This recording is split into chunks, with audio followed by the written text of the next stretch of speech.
Okay, welcome to Into the Channel podcast, primarily about women's football. Before we hit the pitch, if you enjoy the show or love women's football as much as your boys do, come kick it with us already.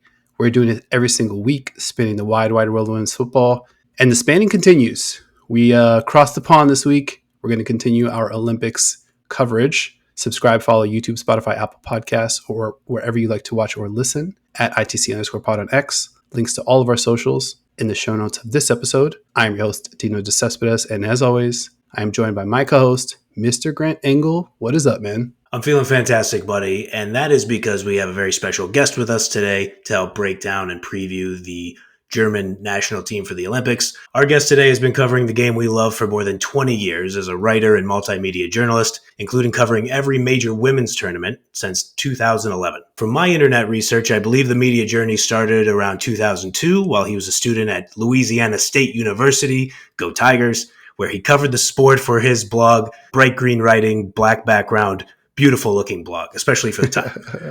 He recently wrapped up a very cool vlog for the men's Euros at Over the Bar, which you should immediately go like and subscribe on YouTube if you're interested in German football. And you can also find his work at Bulinews.com, where he covers the Bundesliga and all things German football. It is a pleasure to welcome to the show, Mr. Peter Weis. Thank you very much. It's a pleasure to make your acquaintance, gentlemen, and I thank you for complimenting my blog there. It was very GeoCities-esque. You had that correct. It was a product of its time. That it was. But greetings from the Bundesrepublik, where let's go. Licking our wounds from the Euro elimination on Friday. But I should say that the Frauen-Nationalmannschaft, that's what it's referred to. I know that Wikipedia says the Nationalelf. Might shock you to know that Wikipedia is not always accurate.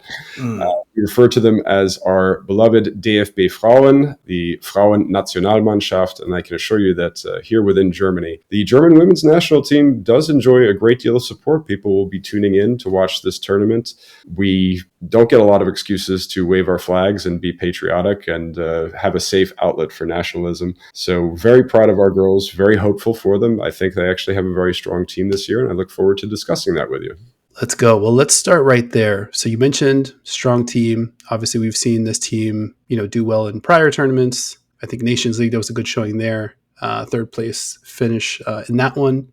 What are the expectations in Germany with regard to where you guys might expect a team like this to finish, or what do you think this team's ceiling might be? Well, the topic of expectations in Germany is something that's been rolled back considerably over the past few years. When it came to the men's national team, we expected the semifinals in every last instance. We, of course, have come to adjust that expectation to say that, okay, this time the quarterfinals was fine. Now, with respect to the women's team, prior to 2017, they had actually won 7 consecutive European championships. So we expected them to be the queens of Europe. As your viewers and female football fans in general probably already know, the women's national team has 2 stars. They won the Women's World Cup in 2003 and 2007. And then, of course, made way once again for the United States, the USWNT, which is the dominant force in all of global football. Coming off very disappointing tournaments, we did not win the Euros in 2017. That belonged to Lieke Martens and Holland. We lost the final in 2022. That was the delayed Euros because of COVID. We recall that England won that at home. Alex Popp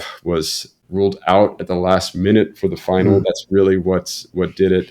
And then, of course, last year's Women's World Cup, in which opened up with a thrashing of Morocco, but then we didn't even make it out of the group. So what's happened with the German women's national team? The last tournament that we won was actually the 2016 Olympics, and that was Sylvia Neid's final tournament. After that, Steffi Jones, a mixed American heritage head coach, came in. She was unfortunately sacked because of inconsistent results just before the 2019 World Cup. And Martina Voss-Tecklenburg, if you will, was brought in. We had a disappointing showing there. We didn't make it past the quarterfinals and then the group, so Tecklenburg was sacked. Horst Krübech, the German footballing legend of Hamburger SV fame, has taken over the team on an interim basis. And Christian Würk, who was the man who led Germany to the U17 World Championship this past December, is going to take over the team afterwards. But Krübech has done a fabulous job. The only match that he's lost since taking over on an interim basis, he's coached 10 matches, was the Nations League semifinal. And of course, they were able to rebound in the third place match and in the process qualify for this Olympic tournament. The players are quite satisfied with them. We also have a lot healthier squad this time around. We were beset by injuries last year ahead of the Women's World Cup. We have Lena Oberdorf healthy. We have Julia Gwynn healthy. We'll talk about them in a moment. The expectations here, I think this is a team good enough to take the gold medal. The group is going to be brutal. Let's go. But I think that they can do it. And this country, this football-starved country, would be very most grateful if our medals could come through for us on this occasion. I believe it. I mean, you talk about the roster, you look up and down. You know, Dino and I, we started this podcast because we were paying close attention to the Women's Champions League anyway. We wanted to cover it. We wanted to talk about it. We were going to talk about it with each other anyway, so we figured we'd just do a podcast and talk about it. But I mean, you look at the number of stars, even from the Champions League, that we saw on this roster. When you think about all those things, what would the recipe be for a German team like this to take home the gold medal? Well, basically, first we need to sort out the tactics. One of the problems that we have here is that we have a lot of players that are playing out of position for country. They play different positions for club. I, of course, took the liberty, and Germans are like this. We're total tactics nutcases, total nerds. I mean, ridiculous. We look at football as a problem to be solved, as a geometric, spatial / semigroups functional analysis mathematical problem to be solved. And that's what I do as a tactics writer. I wake up, I experiment with the lineups, I look at stats, I see who could play off one person here, so on and so forth. I mentioned how Germans are obsessed with axes and planes and all of this stuff. So what we have is we have very much an embarrassment of riches in attack. We have to find the right formula in attack and how we get all of these informed players into the lineup. We also have to figure out what we're going to do in midfield. My personal solution would be to have Lena Oberdorf and this Chelsea's Lady Stars, who you guys probably have seen more of her than I have. Nuskin. All I can really offer is the stats. I was gobsmacked to look up the stats today and say, what? She scored how many times across all comps for Chelsea? So probably looking at a midfield split stagger. You have Nuskins, you have Alexandra Popp, you have Clara Bühl, you have Jule Brand, you have Lea Schüller. You also have this new girl, Vivian Endemann. You have Laura Freigang. How do you piece all of this together into a coherent attack and have it click and have it run and have it be consistent over the course of the group? So that's going to be very interesting. The footballing nerds across the Bundesrepublik here are going to have a blast with it. We're going to have a good time. Makes sense. And Peter, very much appreciate all the pronunciation help. So that's a tough one for your guys, especially with women's football around the world. We're going to be replaying this tape internally throughout the tournament just to try to see how close we can get to some of the native tongue. But to kind of piggyback off of Grant's question, based on the axes that you were talking about, so this team's got 6 Wolfsburg players on it. Mm-hmm. Can you talk a little bit more? We were talking about this a little bit pre-show, and I kind of want to pick your brain a little bit. Mm-hmm. What's the philosophy? What's the thought process for loading up the team with so many players from one squad? Certainly. So the idea is, of course, to get players who are familiar with playing one another on club level. It's nothing. It's not exactly quantum physics or something like this. I mean, that's just basically what you're trying to do. Now, Wolfsburg, for many, many years, was the dominant force in the women's game. Mm-hmm. Bayern, of course, also had their titles and they had their trophies. And now what we're looking at, also with the inception of the Women's Champions League, I should say, is that Eintracht Frankfurt, which was actually a sort of a new inception, Eintracht Frankfurt. It used to be the FFC Frankfurt, but there's mergers and things like this amongst the club teams. So it used to be the case that your German women's national team was comprised perhaps almost 80% of Wolfsburg players. And there was another club, an East German club, Turbine Potsdam, now defunct, that comprised the other 20%. So this was almost sacred. This was religious to Germans. Maybe perhaps a good example would be the way that Dutch insist on playing a 4-3-3, whether it's for men or women's football. How we get it all to link up here is interesting, because now we have Bayern, who are, of course, the league champions. They did not best Wolfsburg in the Pokal. Wolfsburg are the Pokal winners. Eintracht Frankfurt had another respectable season, finishing third. Hoffenheim That's one of these teams, of course, and Wolfsburg as well. Hoffenheim and Wolfsburg are non-50+1 German sides. These are company teams. These are privately financed teams. One of the reasons why they're such a dominant force, or they can become such a dominant force in the women's game, because these are not fan-owned clubs, and they can afford to play their players a little bit more. So what it looks like to me, I think what Hrubesch is trying to do right now is he's trying to get sort of a Bayern access on the left side of attack, a Wolfsburg one on the right, and you have a few players that are sort of out of place, like Nuskens, who plays for Chelsea. Whoever is going to be the center half alongside Katrin Henrich, it might be this really interesting girl that we're going to talk about hopefully a little bit, Schulze Solano. So he's going to try to work as many Wolfsburg players on the right side as he can, as many Bayern players on the left side, and then sort out midfield and central defense with some interesting experiments that we'll see in these two European Championship qualification matches before the actual Olympic tournament begins. And I encourage everybody to watch those as well. Those are going to be great matches. I have notes and graphics and things like this that I can hold up to the camera if you like. But I told you, we're nuts. We're just absolutely nuts. That's fantastic. That's what we like to hear. And over here in America, sometimes the women's Euro qualifiers, or even some of the Nations League matches that were happening, we've talked about it with the viewers of our program. It's just like, okay, we're looking on Reddit. Maybe it's sketchy YouTube streams to try to watch some of these matches. They're not all available on television, but we're constantly utilizing every avenue we can to watch those matches. And you get a lot of great information from them for sure. You mentioned it, and I want to go right to it because, I mean, we talked about you guys have a lot of talent up and down the roster, but you guys have a lot of young talent up and down the roster. Mm-hmm. You alluded to it earlier. You talked about potential breakout stars. Are you around 23 years old, 24 years old, or younger than that? Mm-hmm. Who should everybody be looking out for in terms of those young players as your potential breakout stars for Germany? Well, in terms of building the lineup, my biggest challenge was trying to get Vivian Endemann. She's Wolfsburg winger, right flank attacker, trying to get her into the 11. She's had a stupendous season for club. It's 15 goals and 5 assists in 27 appearances across all competitions. She was selected in the Frauen-Bundesliga 11 of the season by Germany's preeminent footballing publication, Kicker magazine. She probably did more than any other Wolfsburg player to help Wolfsburg win the Pokal, that's Germany's domestic cup, including scoring a hat trick against her old side, SGS Essen, in the semifinals. So I think that she should probably start on the right side of the attack. But the problem is that Julia Brandt, whom many of your viewers are probably going to be familiar with as well, she's even younger. We call her Spider-Woman because, good Lord, she has some incredibly long legs. Not above some really crunching tackles that she does with those legs as well.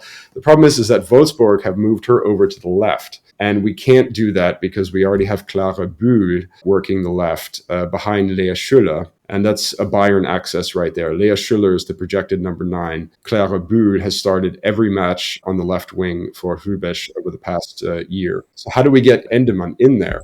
I think she needs to be in there. What we could do potentially is slide Julia Brandt over to the 10, but that's where our captain is, Alexandra Popp, also a Wolfsburg player. And she is getting up there in years, but she's still had another fantastic season for club and for country. And she probably needs to start there as well. So how we build this attack is very, very curious. We want Schüller, Bühl, probably Endemann, and somehow if we can work Brand in there. Nuskens probably works a double 6 split stagger above Oberdorf. Her greatest strength is to play sort of as a sweeper. She's excellent in driving play forward, in directing traffic, but her real artistry is in breaking up play. So I would want her as close to the defensive line as possible. And the two other young players are in the defensive core. Sarai Linder, she is our new left back. We had problems at left back, injuries with left backs. It's one of the reasons we were eliminated from the 2023 World Cup so early. So Linder, she's actually not young. She's 24 years old. She's one of those German players who went through the United States college system. You don't see that all the time. A good deal of these players have come through your traditional European academy sides, like Oberdorf made her debut in a German national team shirt at the age of 12. So she's amazing. I mean, that's our talisman. That's our wunderkind, if you will. So Linda, she didn't necessarily come out of nowhere. She was capped once before the World Cup last summer, but she came and displaced Rauch, who is very, very talented left back, for the starting left back role. And she's not even a natural left back. She's a natural right back. Hrubesch converted her. And I believe, if memory serves correctly, one of the best left backs in German women's national team history, Tabea Kemme, she was also a converted right back. So Linda is a player to watch. She's collected 3 assists for club. She plays for Hoffenheim, and 3 assists for country this season. She's got that spot nailed down. If you go over to the right back position, Julia Gwynn, who we sorely missed at the World Cup. Yeah. She is an incredible fullback, a rover. You really can't place her in any match. She will cover every last blade of grass. Also takes set pieces for us and is our designated penalty taker. Also quite young and somebody to look out for. When it comes to players like Gwynn, Oberdorf, even Nüsken, Brand, Popschüler, Bühl, people are familiar with these players. But I think that Linda, Endemann, and the third player that I want to mention that people may not have heard of, the central defender, the center back, this Basque center back, Bibiana Schulze-Solano, is also quite interesting. Ordinarily, it's Marina Hegering and Hendricks, the 2 Wolfsburg players who start at center back. But Hegering is, again, troubled by calf problems. So Hrubesch has been trying out Sarah Dorsun, who is a veteran, but also this young Basque girl who has a very, very interesting story. She's from Frankfurt. She plays for the athletic club. And as you know as football fans, you don't get to play for athletic unless you can prove that you have Basque heritage. Mm-hmm. So her mother, in order to get her to play for athletic, had to find her baptismal certificate to prove that she is a Basque heritage. Yeah. But Hrubesch, he really, really likes her. He has nothing but the kindest things to say about her. I think he's been alternating with Hegering hurt. He's been alternating between her and Dorsun in starts. She actually had a rather disappointing start against Poland in one of the qualification games in May, I believe it was. But I think that it's possible that we'll see her get another audition before we get to the Olympic tournament. And she is really just an absolute buzzing little bumblebee. I love her tenacity. I love the way she never shies away from challenges. I love the way she is just so elegant when they complete bow arcs out of the back 4 and things like this. I think that she's an amazing talent who could potentially pop up on some radars as well before this tournament is out. So you have 3 new players that I personally am very, very excited to see. And I have not had a chance to scout them very much at all. And Linda, Endemann, and Schulze-Solano. Beautiful name. Wonderful name. Schulze-Solano. Yeah, that's fun to say. Mm-hmm. Listing the talent on this team, everyone from Oberdorf, Gwynn, Pop, Schuler, team's kind of loaded. And then when you rewind back to the World Cup, craziness that final day. Obviously you dropped the tough one to Colombia. Then there's the Korea matchup, and then who knows what's going to happen. Morocco, I think, ends up sliding through out of that group. Huge disappointment. I think we had Germany penciled into knockout stage, obviously. Mm-hmm. You mentioned a ton of great players. We know the squad is loaded. I'm going to put you a little bit, under fire here. Mm-hmm. If this German side is to reach, let's just say, the final, who's the one player that in your mind you're like, this player has to deliver? Who's the one that you got to have it? You got to have a 10 out of 10 performance from them.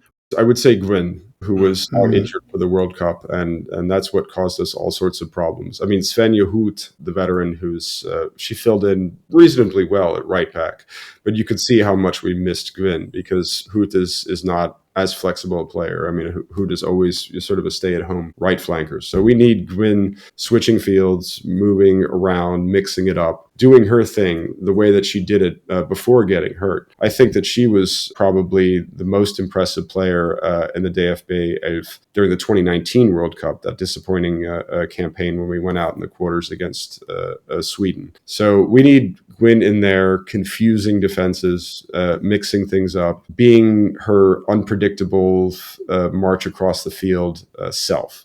Close second would, of course, be our captain, Alexandra Popp, who is a footballing legend. Even people who don't follow the women's game. Most people follow the German women's national team. But, I mean, that's the most recognizable name in Germany. Everybody knows who Alexandra Popp is. She was selected as the female footballing personality of the year in 2022. She gets a lot of press coverage. both in legitimate press and unfortunately also in the tabloids. That's the price of fame.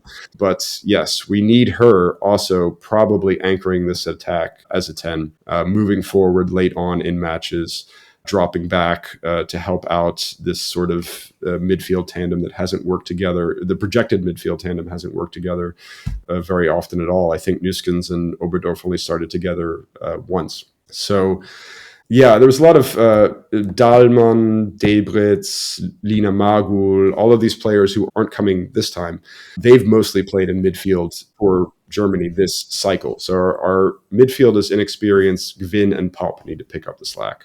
I'm really, really interested to see how Shoka Nuskin plays. I mean, it kind of surprised me to even go back and think, because Dino and I, we covered the World Cup as well, that Nuskin got 45 minutes in the World Cup. And then kind of like what you were pointing out earlier for Chelsea, when she kind of came in there, I think she came in after like the Mia Fischel injury. I think there were a couple injuries on Chelsea side, and Emma Hayes just put Nuskin right in there, and she just starts scoring goals in Champions League matches and just starts playing well immediately. I like how you describe Nuskin in kind of like a 6 role, or maybe like is she like an 8-ish? Like, what are you really kind of seeing for Nuskin here? Well, I think, and this is a little bit more of an English tactic than a German one, what I like to call a 6, 7, 8 step stone. I mean, it is a double 6, but it's a split stagger in midfield.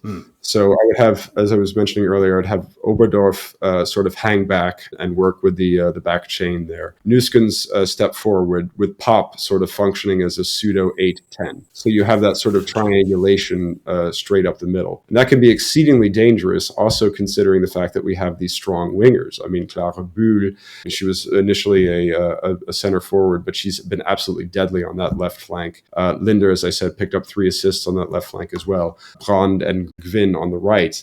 I mean, you have danger coming from all of these areas if we have a nice 6, 7, 8 stepstone in the midfield to sort of absorb coverage, absorb marking, and free up the rest of the players. You know, a player, I think probably maybe the only player that we haven't mentioned, we've practically gotten to the whole team here, which has been great.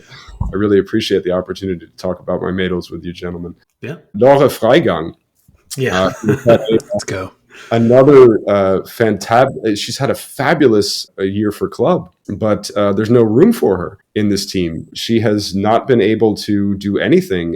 She's only started twice in 10 fixtures in this current cycle for Hrubesch and the national team. So yeah, we don't even have room for her. If it weren't for Nuskens, you could potentially do a 4-2-4 or a 5-3-2 or something like this. But yeah, I don't know where she goes, and neither does Hrubesch. That's why she's not playing.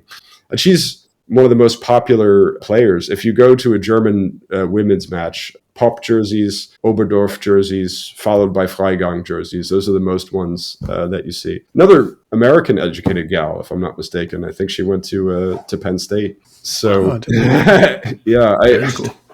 The fact that everybody's healthy and if they can stay healthy through these courses, that's a breath of fresh air. Because I mean, we just had hard luck injury after hard luck injury last year at the World Cup. With Gwyn missing out, and then Simon Rauch getting hurt, Oberdorf wasn't fit in time, Hegering had persistent issues and things like that. That's what really did us in. Of course, as you guys mentioned, what a fabulous story that was, that Germany demolished Morocco 6-0 in that opening fixture. And we were, at the time, all of us female football fans were sitting there talking and saying, this is horrible that they've expanded this tournament to 32 teams. This is embarrassing. This is bad for the sport.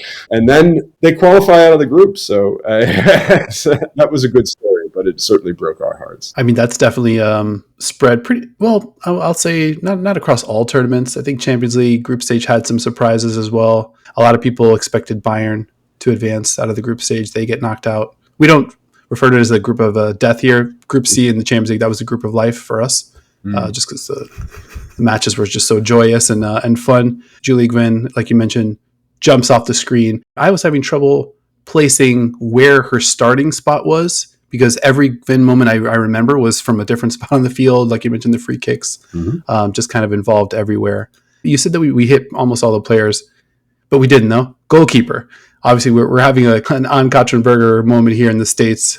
She's been on absolute fire here. Mm-hmm. Merle Froms, we already know her resume, what that's about. Who's the starter? I'm not sure. It is Froms Okay. until otherwise. Berger she has been capped, I think, 3 times this year, though. So actually, Froms herself, when she took over for Almut Schult, that was quite the surprise. Of course, it was a different coaching regime. But I thank you for bringing her up, as a matter of fact. I wish I had more time to watch NWSL. I'm really glad that that league finally has staying powers in the United States. I mean, as a female football fan, I've watched so many leagues wink in and out of existence. Mm-hmm. And now we have, I think, a great league. We have some great clubs there, Gotham and Angel City and all of those things. It's great that you guys cover that. I would say the WSL and the NWSL have really eclipsed the Frauen-Bundesliga in terms of being able to recruit some of the better players now. So yeah, it's quite possible that Schubesch might have a surprise in store for us. I think that she will probably start one of the qualification matches. He did alternate between the two of them in the other qualification matches, so he'll give her an audition. We shall see. But Froms has been capped 51 times to Berger's 9. But Froms displaced Schult very surprisingly. Yeah. Could happen. Yeah, I'll say, as somebody who, Dino and I, we kind of picked this up a little later. I think I really started paying attention to women's football around the 2015 World Cup. One of the first ones where I had the opportunity to watch a bunch of the matches on television. Mm-hmm. And then my interest kind of grew from there. And then I moved to a city that actually had an NWSL team, and I was able to watch more there. But it is funny to think, from our American perspective, you have Ann-Katrin Berger. We knew she was at Chelsea. She comes here and she's great. And that number that you cited, Peter, with Froms having 51 caps and Berger having 9. It reminds me a little of the situation in the men's game for Brazil, where you have Alisson, who is the best keeper in the world, and you just have Ederson stuck on the bench watching all these Brazilian important matches. It's just man, that guy's really good too. But, Froms is just such an amazing keeper. You just can't keep her off the field. For football fans everywhere, I mean, you raise an excellent point. I mean, there is no justice at the keeper position, and that applies to the men's game as well. A keeper must be displaced. Even if Manuel Neuer is well past his prime, and it was definitely turned for Marc-Andre ter Stegen to get a turn, that just simply didn't happen. It didn't happen because you have an established number one.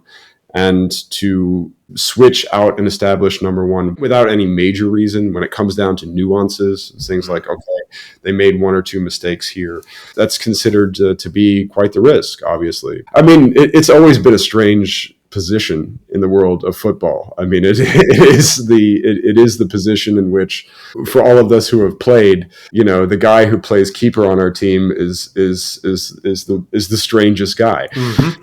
Have you played on a team? A guy is smoking a cigarette in between the goalposts, not called into action very often. It is a strange position. It's the black box of football, if you will. I mean, you're really getting into some serious hoodoo voodoo when it comes to goalkeeping. It's almost superstitious in a lot of respects. But I appreciate you giving her a shout out. You raise a great point about a German national team player that hopefully members of your U.S. audience have enjoyed watching and might want to check out further. Yeah, absolutely. I want to scoot ahead to the tournament now. Obviously, we're a few weeks out. Germany's in the same pool as Australia, United States of America, and Zambia. I want to ask specifically a Zambia question. Barbara Banda, I live in Orlando, where Banda plays professionally now for the Pride. Mm-hmm. Very exciting times here. But Banda got onto our radar after, I think it was a friendly against Germany, where she just exploded in the last 5-10 minutes of that match. Heading into the World Cup, a little bit of a World Cup warm-up. What was that like? Apologies for the very inelegant question. Well, that was actually, you mentioned some of the vlog work that I do for Over the Bar. That was last summer, and that was the first live vlog that I did for those guys. Great guys, a couple of English chaps. We do a weekly podcast on the Bundesliga. So the send-off game for the women's national team was in Fürth, which is a suburb of Nuremberg, where my colleague Mark lives. And I called him up as soon as I found out, and I said, look, I'm going to get us tickets. And have you ever even been to a women's football match before? I mean, you're going to have a great time. So we went and we did this little vlog. Wonderful atmosphere, by the way. I mean, we met some Zambian fans. I actually conducted an interview with a German Zambian football trainer. He was telling me all about how in 2012, when they won the Africa Cup of Nations, he was driving down the German streets in a caravan of one, honking his horn. Nice. I had a lot of anxiety watching that match because it was actually Germany scored both of their goals in second half injury time. So they entered second half injury time down 0-2. And I mentioned Julia Brand, who is an exceptionally talented player. Man, did she employ some very suspect tackles in that game. Some tackles that were that was a little bit the harbinger. You might recall that many of us female football fans were very surprised at how physical the women's game became over the course of last summer's World Cup. I remember watching Brand employ those tackles and say, you know what, this is a very different women's game than the one that I've been following for the better half of a decade. These girls are a lot braver. They're a lot more willing to employ some crunching slide tackles and things like this. You didn't always see that back in the day. So that was a seriously anxiety-ridden match. Lea Schüller and Alexandra Popp, whom I think is just, I mean, I miss her already. She's not retired yet. I hope that she stays around for a couple more years, including next summer's Euros. So they came back and scored 2 goals in second half injury time, and then we got completely blown apart on the counter. Yes, that was a serious vulnerability that we had in the 2023 World Cup. And as a matter of fact, we lost our first match back out of that tournament to Denmark 0-2, in which we got completely blown apart on the counter again. That's one of the reasons why I think it's of vital importance to stick Oberdorf back there to that 4 chain, almost like a back 5. I mean, she has so many talents, but we just simply need her back there breaking up play and orchestrating counters of our own. She needs to probably stay at home a little bit more. And luckily we have Nuskin who can play out front of her. But yeah, that was amazing. I have it on tape. It's not the best footage of that goal that was scored at 90+11 that Saturday evening in Fürth. But I mean, I'm on tape watching it, just going to myself, oh my goodness, what the hell? But we were sitting in front of the Zambian fan blocks there. And of course, I'm a big Africa football fan as well. And I've covered all of the Africa Cup of Nations since 2012, as a matter of fact. And I continue to cover Bundesliga players for Bulinews and things like that. So we gave them a round of applause and we saluted them, Barbara Ben in particular, because they just simply outplayed the German women on that day. They outplayed them for 90 minutes. We came back and had a solid 10 minutes, and then they completely blew us apart and ruined the German women's national team send-off match. We gave them a round of applause. We all bowed to them. That was really fantastic. It didn't work out for Zambia, obviously, at the World Cup. They weren't able to replicate those performances, but that's big. I mean, the German women's national team has, in previous instances, run up the score on African opponents. I think it happened in that 2015 World Cup that you were referencing. It was in the group stage. I remember in 2011, I think they ran up the score on an African opponent, and the same thing happened in 2015. They did get past Nigeria in the round of 16 in 2019, and I think that was only 2-0, so it was a very, very competitive game. Look, you can't help but be happy for African women's football. It's something that in the event that the German women's national team gets eliminated, of course I'm a US WNT fan as well, but I will be rooting for African women's football to be successful. And congratulations on being able to see Barbara Banda. That's sweet. I consider me jealous. See her live on a weekly basis. It definitely keeps on giving, and you talked about physicality, just how physical the game's gotten. I mean, her physicality is just something else. And then just kind of seeing it in person, seeing her scoot up and down the field and, just use her stature and her IQ. I mean, she's just a tremendous, tremendous player. Pretty much born to play in the modern NWSL, I would say. Mm-hmm. For sure. And yeah, that was a 10-0 victory over Ivory Coast in the 2015. Yeah, two hat tricks in that one. Mm-hmm. So I want to pivot a little bit. We're going to call this a bonus question. When I was looking at your old blog that we had referenced, it immediately jumped off that you were a student at LSU when you were running that. There's a running theme on our show. I am from the Midwest originally, a big Ohio State fan.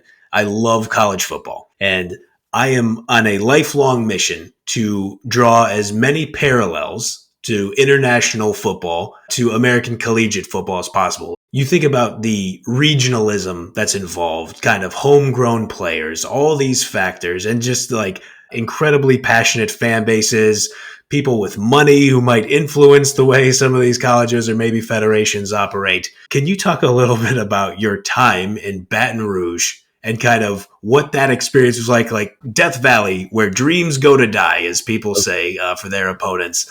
Am I crazy here, or can you see some of these parallels between American college football and regular football around the world? First, let me get a plug in for my alma mater. I got an excellent education at LSU. Of course. I was a Fighting Tigers fan, of course, but I also spent a good deal of my time there in the Middleton Library. I had excellent professors.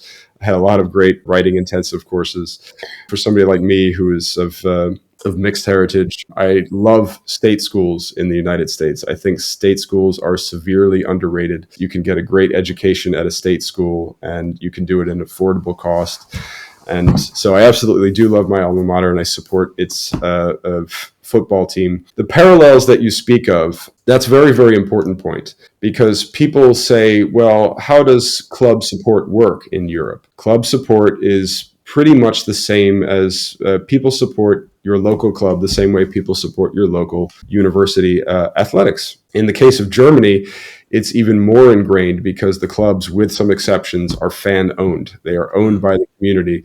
It is legally mandated through the 50+1 law that they be owned by the fans. So the fans have a share, the fans have a stake, the fans spend all week working on their choreography, and in the case of Germany, also protests. We love our protests. We maybe don't have anything to protest against, but we'll find something to protest every Saturday afternoon. It is a part of your community. That's what it is. It is very much unlike the franchise model of professional athletics in the States. The people who come up through the clubs are homegrown. They are local lads or local lasses in that case. In some cases, when you have stories of teams being promoted up through the tiers, below the third tier in Germany, this is a professional/amateur tier. And if you go down to 5th, 6th, 7th, and so on and so forth, you have amateur athletes who are competing at this level. Local people, weekend warriors, kids who maybe don't necessarily have the physical gifts to compete at the highest level, but they are going to help their team get promoted to the next tier, to the more professional tier, so that then you can have more money and more success and bring in better players and so on and so forth. So it's very much a community project. There's lots of volunteerism involved in European football. If you go to a match, you're not just going to tailgate, you're also going to maybe sign up for some civic stuff going on in your community, make some donations, participate, be part of the choreo and things like that. And of course, the most important parallel is that we're talking about amateur athletes. We can get into that debate if you like. And this is my biggest pet peeve about college athletics. I don't think you have the right to boo college athletes. I mean, guys are working their tail off. They're taking 15 credit hours of courses in addition to doing 2-a-days. You know, there is no 90,000 seat stadium for football here in Germany, like Death Valley in Baton Rouge. As a matter of fact, now you can fit, I think, 105,000 people in that stadium. It is ridiculous. When people talk about European football, the closest parallel, you're absolutely correct. Thank you for bringing that up, is college athletics. That's why people support it, because it's local, it's homegrown, and it's something that you can take pride in as part of your community. All right, check one off the box, Dino. I got a real European football fan based in Europe to co-sign this crazy idea I have. Okay, excellent. I appreciate that, Peter. And let's also co-sign the no booing of college athletes. Yeah, I think I'm with that. Like, let's go. Totally. Peter, definitely appreciate the time. Anything else you want to hit before we get out of here? I think we covered a ton of ground. I think pretty ready to start looking at this German side with a lot of good insights, courtesy of you. So we definitely appreciate the time. But anything else you want to hit before you get out of here? Well, I suppose I'll just say that as a lifelong advocate for the women's game, I've come to appreciate the game for its tactical acumen, for the stories, the wonderful stories that it brings in. I mean, we talk about professional versus amateur athletes. The goal here in Germany now, and that's the goal in the States, and that's the goal in women's football in general, is that for women who are capable and have the talent and the time to play this game professionally, they should be given a living wage. That is probably the most important thing that everyone can do in terms of female football advocacy. You know, we look at a player like Lucy Bronze, who was the female footballer of the year, but had to work part-time at Domino's UK. I encourage everybody to watch this tournament. I encourage everybody to support women's football, because so many of these women, they're not compensated anywhere near the level that the men are. And you'll see in this tournament too, the difference between programs, you know, in which it is their sole job to play football. They're working with nutrition experts, fitness coaches, so on and so forth. And you'll see the difference between those who are full-time professionals and those who are doing this as a labor of love. And that's what makes this game so beautiful. That's why it creates so many amazing stories. And I don't see any reason to watch Olympic men's football, but I see at least 30 reasons why everybody should tune into Olympic women's football. It's a great game. It's going to be a great tournament. And I hope that we get some more fans for it. Absolutely. I want to say, Peter, if I may quote you here, I thought this was really great from one of your final posts. When you're talking about supporting the game and what you do to kind of grow the sport in general, I thought you put it pretty succinctly. You said, quote, "Just buy a ticket." Mm-hmm. There we have it. Your friendly bookie promised to keep it short and to the point. Did he not? No half-baked virtue signaling, no shaming, no overt attempt to amass God knows whatever dopamine-driven like emojis on social media channels. All that's recommended is to buy at least one ticket to a women's club match this coming season.